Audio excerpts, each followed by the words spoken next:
Hello, welcome to texture math. आज के session में हम देखेंगे कि किस तरह से हम कॉम्प्लेक्स व्यू को डिज़ाइन करते हैं। ठीक है, व्यू के बारे में हम ऑलरेडी कवर कर चुके हैं कि क्या व्यू होता है। व्यू एक हमारे को वर्चुअल टेबल प्रोवाइड करता है जिसमें रेप्लिका होती है ओरिजिनल टेबल की, और उसके थ्रू हम अपने रिक्वायरमेंट के अकॉर्डिंग डेटा को फेच कर सकते हैं एक पर्टिकुलर कॉलम से पर्टिकुलर कंडीशन के लिए, है ना। तो वो एक व्यू होता है जिसमें लास्ट सेशन में जो हमने व्यू क्रिएट किया था वो सिंपल व्यू था।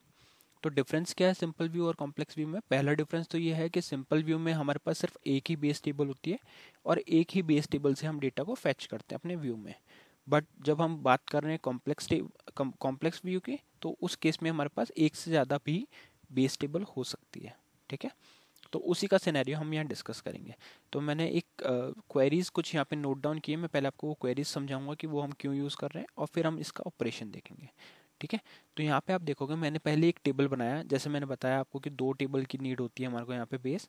तो पहली टेबल हमने क्या बनाई? ईएमपी टेबल बनाई। ईएमपी टेबल में हमने ईएमपी आईडी रखा, ईएमपी नेम रखा और डेप्ट आईडी रखा। ठीक है, तो ये क्या करेगा, ये स्टोर करेगा एम्प्लॉय आईडी को, एम्प्लॉय नेम को और डिपार्टमेंट आईडी को। ठीक है, जिसमें से हमने एम्प्लॉय आईडी को प्राइमरी की रखा हुआ है और एम्प्लॉय नेम को varchar50 रखा हुआ है। तो इस क्वेरी से हमारी एक एम्प्लॉय टेबल रेडी हो गई। अब हम दूसरी क्वेरी रन कर रहे हैं। दूसरी क्वेरी में हमने बनाया डीपीटी टेबल, जो है डेप टेबल, डिपार्टमेंट टेबल। यहाँ पे हमने एक डिपार्टमेंट आईडी रखा है और एक डिपार्टमेंट नेम रखा है। जो डिपार्टमेंट आईडी है वो प्राइमरी की है और जो डिपार्टमेंट नेम है वो varchar50 है।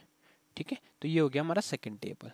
अब व्यू समझने के लिए पहले मैं आपको कुछ डेटा दिखाऊंगा इस टेबल में, जो डेटा हम ऑलरेडी स्टोर कर चुके हैं। ये दोनों क्वेरी मैंने रन करा हुआ है और इस पर मैंने कुछ डेटा भी स्टोर करा हुआ है, तो मैं आपको वो डेटा पहले दिखाऊंगा।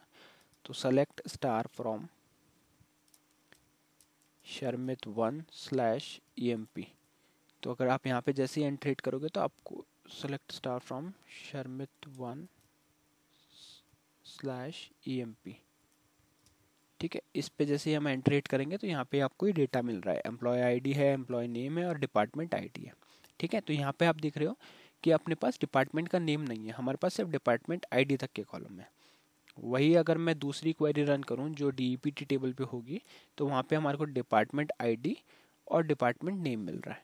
ठीक है, अब होता क्या है, जब हमारे को ऐसी नीड हो, जब हमारे को दोनों टेबल का कंबाइंड डेटा आपको एज ए व्यू स्टोर करना हो, तो क्या करोगे? तो उस केस में हम क्या करेंगे, व्यू का यूज़ करेंगे।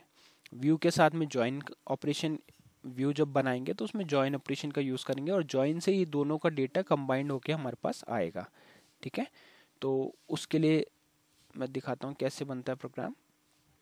तो मेनली होने क्या वाला है, ज्वाइन के लिए हमारे पास एक कंडीशन ये होनी चाहिए कि आपके पास जो कॉलम है, एक कॉलम दोनों में कॉमन होना चाहिए। आप देखोगे जैसे डीपीटी आईडी मैंने कॉलम रखा, कॉमन है दोनों में, है ना। डिपार्टमेंट आईडी हमारे पास यहाँ पे भी और डिपार्टमेंट टेबल में भी है। तो इसी के बेसिस पे हम ज्वाइन अप्लाई करेंगे और ज्वाइन के अकॉर्डिंग हम हमारा व्यू क्रिएट करके, और जब भी नेक्स्ट टाइम मुझे डेटा चाहिए होगा तो मैं एक ही क्वेरी से दोनों का कॉम्प्लेक्स डेटा, कॉम्प्लेक्स इसलिए बोल रहे हैं क्योंकि दो बेस टेबल है यहाँ पे हम यूज़ कर रहे हैं और हम डेटा व्यू से फेच कर सकते हैं। ठीक है, तो ये था टेबल्स का। अब हम बनाते हैं ज्वाइन। और ज्वाइन बनाने के लिए मैं यहाँ से बैक जाके सेशन ए पे मैंने एक प्रोग्राम क्रिएट किया हुआ है व्यू के लिए, उसको आपको वॉक थ्रू करवाऊंगा। तो यहाँ पे हम क्या कर रहे हैं, कॉम्प्लेक्स व्यू बना रहे हैं। कांस्टेंट हमने डिक्लेयर किया SQL state underscore valid 5 times 0 के साथ में।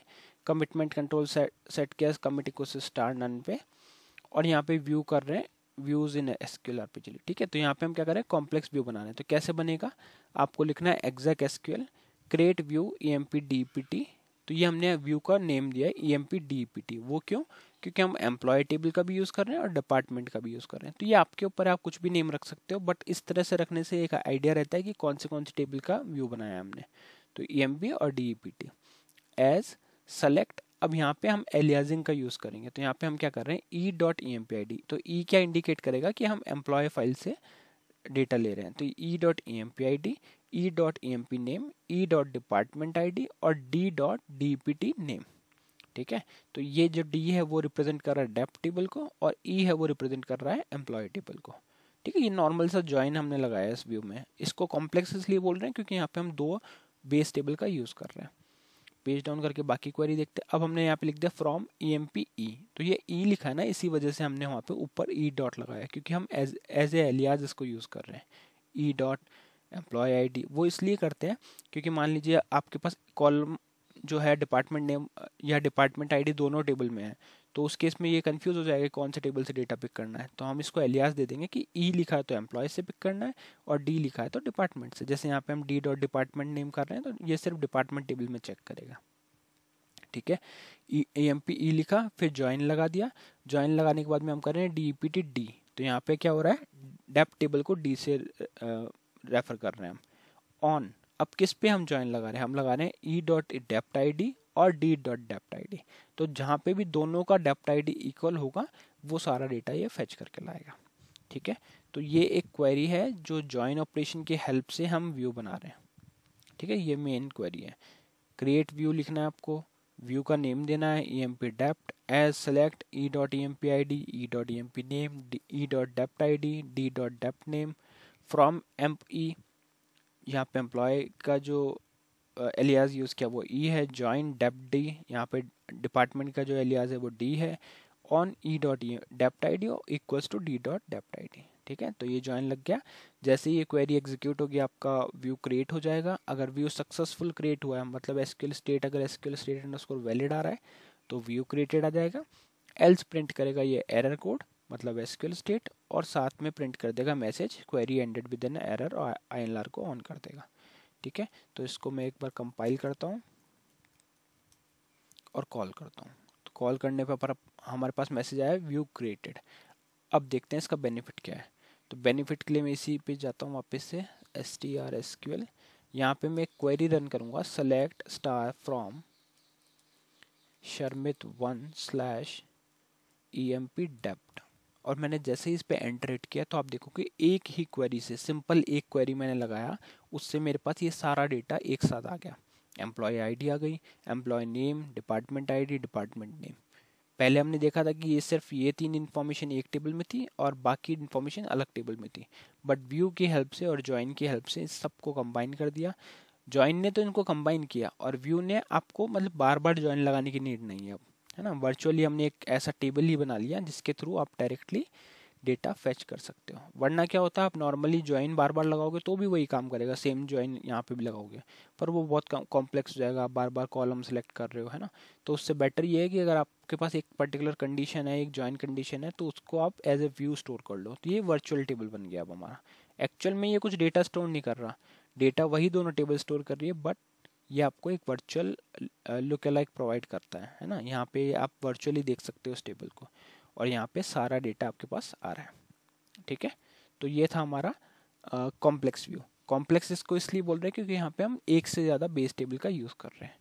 तो स्टेप्स क्या क्या हैं। पहला स्टेप ये है कि आपको अपने टेबल को क्रिएट करना है। तो यहाँ पे हमें 2 टेबल की नीड है, तो 2 टेबल मैंने रखा है, एम्प्लॉयड EMP और DEPT।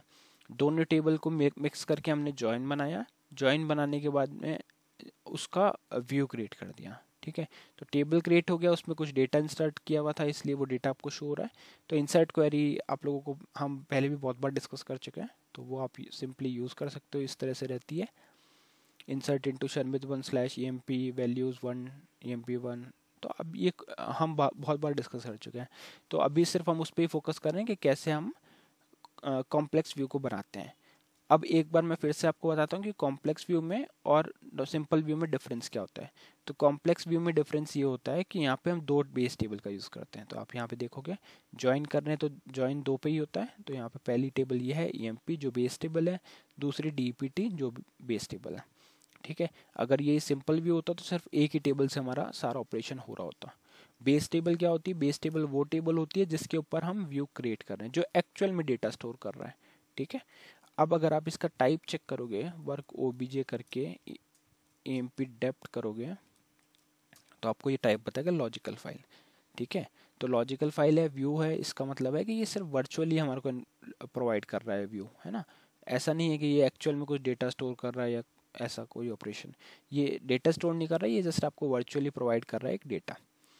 ठीक है, तो इस सेशन में हमने मेनली डिस्कस किया कैसे हम कॉम्प्लेक्स व्यू को बनाते हैं, कॉम्प्लेक्स व्यू के साथ में ज्वाइन कैसे यूज़ किया जाता है, और दूसरी बात हमने ये भी देखा कि दोनों में डिफरेंस क्या है, सिंपल ज्वाइन में और कॉम्प्लेक्स, सिंपल व्यू में और कॉम्प्लेक्स व्यू में।